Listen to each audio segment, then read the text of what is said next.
सगळ्या गृहिणींचा यक्ष प्रश्न म्हणजे स्वयंपाकाला काय बनवू. रात्रीच्या जेवणाला बनवूया झणझणीत तर्रीदार बटाटा आणि वाटाणे यांची ग्रेव्ही भाजी.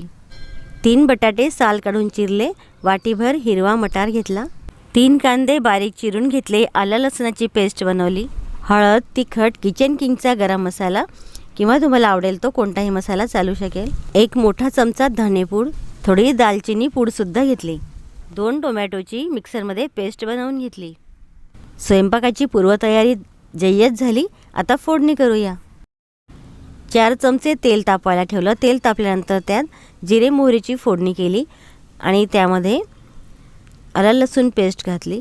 लसूण छान परतल्यानंतर त्यात कांदा बारीक चिरलेला घातला. थोडासा हिंग घालूया. कांदा गुलाबीसर कलरवर परतल्या गेल्यानंतरच त्यामध्ये आपल्याला मसाले घालायचे आहेत.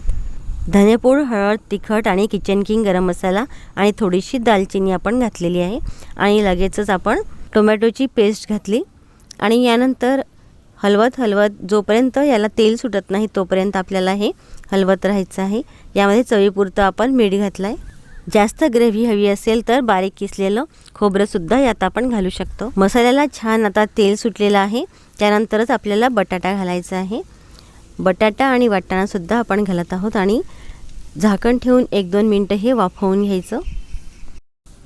मटार आपण फ्रेशसुद्धा वापरू शकतो किंवा फ्रोझन मटार असले तरीही चालतील. 2-4 मिनटानंतर झाकण काढून त्यामध्ये आपण गरम पाणी घालणार आहोत.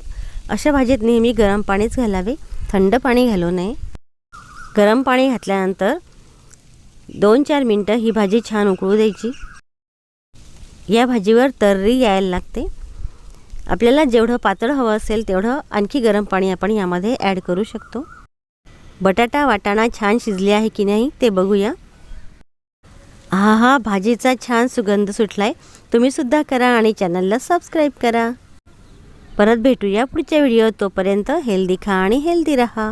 बाय.